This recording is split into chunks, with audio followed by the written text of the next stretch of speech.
Okay, in this module, we're going to talk about the on stage. We talked about it's showtime, and we talked about what does on stage mean, both on stage and backstage. We talked about the importance of first impressions. So we're going to do this exercise. So grab a pen or paper. There's also a handout that you can download on this module. But I encourage you to either, if you do it by yourself, that's fine, or get your team involved. And to do this exercise, because it's going to be valuable to make sure that you understand what first impressions are all about, particularly as it relates to the on-stage presence of your small business. So Disney had a great philosophy, and they called it the 7-10 rule. 7-10. And what did it mean? Well, the 7-10 rule meant that in 7 seconds, people will form 10 or more impressions about you, your people, your business, your community, everything that's involved in your business.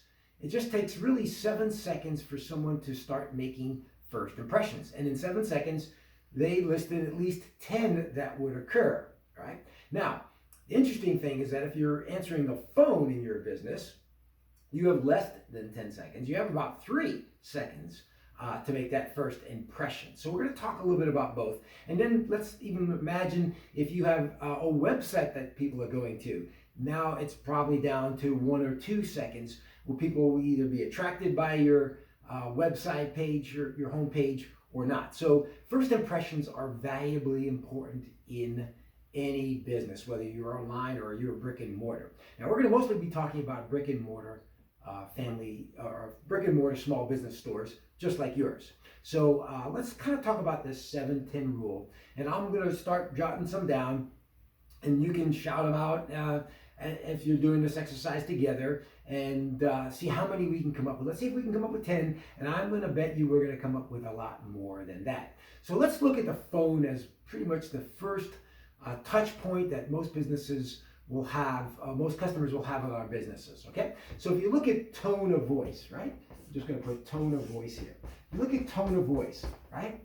So in 3 seconds or less when someone makes a phone call to your business, the tone is really the first impression that we're gonna get.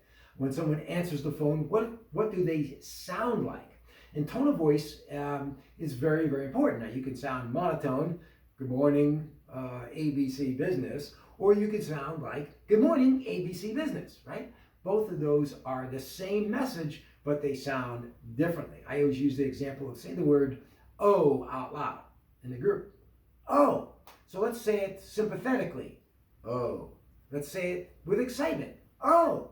That word "oh" has lots of different meanings just based on the tone of voice. So when you answer the phones, your staff answers the phone, the tone of voice is pretty much the first thing that they're going to perceive as a first impression, right? So right off the bat, we have your tone of voice, okay? Let's think about once we enter the building or the facility. What's another first impression? Probably how clean it is, or cleanliness, right? That would be a first impression, right? Cleanliness could be anywhere from inside the building to outside the building. The parking lot, how clean is it? Are there cigarette butts? Are there fingerprints on the front doors? That basically, cleanliness is a first impression. Let's talk about how approachable your staff is.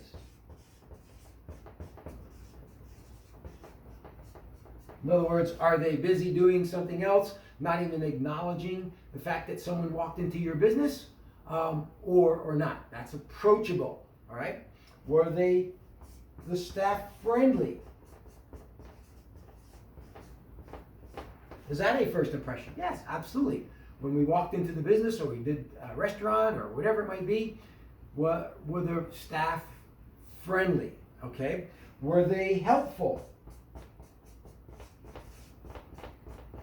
Maybe in guiding you with a question that you had, or challenge, or you had a problem that you wanted to deal with. If you're a local hardware store, and the person comes in and says, "I'm looking for a particular washer for this bolt because I'm having a little bit of a leak," were they helpful? Okay. What about the appearance of the staff? what did the appearance look like? Is that a first impression, right? Were they groomed? Did they have a proper uniform on? Did they look professional? Were they wearing maybe a uniform that is given to you by the business owner, but yet they're wearing a Budweiser hat or some Bass Pro Fishing hat, right?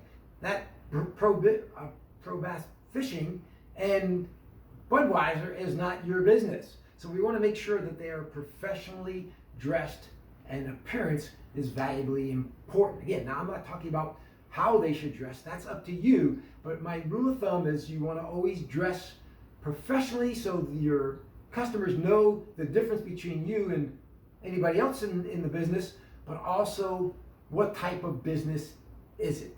So if I go into a bank, I kind of expect the people working there, the bank manager, to be in some sort of a jacket, tie, maybe not a tie, depending on what it is, but basically dressed business casual at least, okay? But if I walked into a bank and I saw someone wearing a Jimmy Buffett t-shirt, cut off jeans, and flip-flops, that would not go along well with the on-stage presence that I want to perceive. Now, that would be okay if I went to a t-shirt shop on the beach. That would be okay. So again, it's all about what your on-stage presence that you want for your customers to enjoy in that experience. So appearance is very important, and the standard needs to be appearance standards need to be in place so that everybody knows exactly what it is they need to do to make sure that they are professional. Okay, let's again just going through the top 10. We got 1, 2, 3, 4, 5, 6. All right. What about attitude? Right? What about the attitude of you, the business owner, the staff, right? What's their attitude? Is everybody doom and gloom, or are people positive about the fact that you're a customer and you came into my store? I'm excited about that, right? That positive attitude. We don't want that doom and gloom person. We don't want that person that looks grumpy on the counter. We don't want that person to come across as if they're having a bad day or they're bringing all their troubles that they have from home to the workplace. So we want to make sure that you display a positive attitude. What about organization? Are you organized?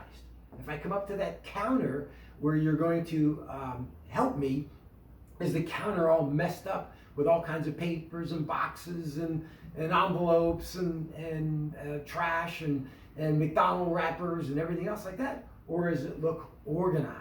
Organize it is a perception that if you're organized as a business, then you'll probably make sure that you're organized enough to take care of me. So organization is absolutely important. Okay, what about sense of urgency? What do we mean by sense of urgency? Well, does everybody look like they are they have a little extra step in their body to make sure they take care of things? If there's a line at a counter or a line at a desk or at the hostess stand and all the employees are just sort of moseying around, that doesn't display a sense of urgency. And in reality, lack of sense of urgency really is a perception of that you don't care, right? You don't care that I'm waiting in line. You don't care that I'm in hurry and this is my lunch break and I only have a few minutes to either get in and get that food quickly or get that item that I'm looking for, right? So a sense of urgency is valuably important in the experience. So we make sure we display it. Caring is also important. Do you care about my challenges, my struggles, whatever it might be? Now, how do I know that you care? Maybe you are knowledgeable, or the staff is knowledgeable about what's going on. What type of knowledge does the staff have? There's nothing worse than having go up to a store owner or employee or manager and they say, I don't know, you'll have to go somewhere else to find that information out, or we don't do that here, okay? Maybe you don't do that there, but be knowledgeable about what's going on around you, particularly about your product, particularly about your service. How many times you go to a restaurant and on the menu it's got some sort of a chicken dish and you ask the waitress, do you recommend that? Is that a pretty good dish? And the waitress says, I don't know, I've never tried it. How ridiculous is that? If you want your waiters and waitresses to sell something, in other words, that item on the menu, they need to be familiar with it. If you want to be selling a part if it's an auto parts store, that person needs to know what those parts do and how they work, and maybe some tips on how to install it, or what's the best product to get under those circumstances. That's displaying knowledge. And when people are very knowledgeable, they usually have a presence of being confident, right? They're confident in when they explain something, whether it's a problem being solved. They're very confident, right? As compared to, well, I'm not really sure. Well, that's not very, that's displaying confidence to your customers, all right? So did we get to 10? 1, 2, 3, 4, 5, 6, 7, 8, 9, 10, 11, 12, 13. We got 13, and I imagine we can get a lot more. So do this exercise with your team or yourself or whatever it might be. Do it with a couple of customers if you have an opportunity. But come up with the 7-10 rule of what at least 10 first impressions. And like I said, I know you will come up with more. And those are the first impressions that we have to make sure all look great, because we are on stage. And the key to being on stage is being consistent. You can't just display a great tone of voice today, but not later in the day. You can't have your facilities clean only once a month. They have to be clean every day, because it is showtime. And if you think of a Broadway play in New York or any of the big cities, when those performers go on stage, they are ready to go. They are dressed in their costumes to the full extent. They know their lines. They are excited. They are just ready to put on the best show, as if that was the first time they've ever done that show, because that might be your first time that you've ever seen it, right? Could you imagine if a performer just says, this is the 20th show in a row. I'm kind of tired, so I think I'll skip a few lines today. Or, the fact that I don't want to get dressed up with all my makeup and hair done. I think I'll just come in my jeans and t-shirt, because it'd be a lot easier to do. It'd be a lot easier and more comfortable. No, and that's just totally unacceptable. And you have to think of your business.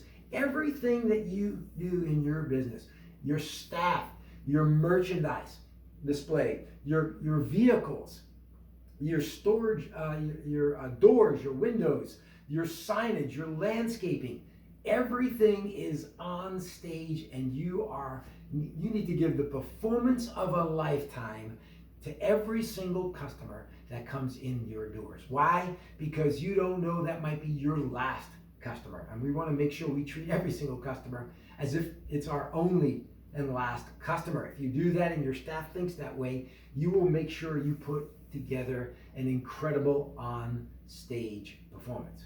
So remember, when you open up your doors, when you answer the phones, when your customers start coming in to your business, you are on stage. It is showtime.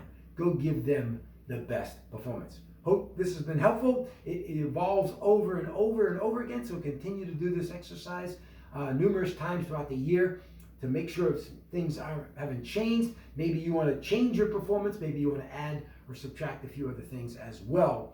But again, just remember, you are on stage. It is showtime.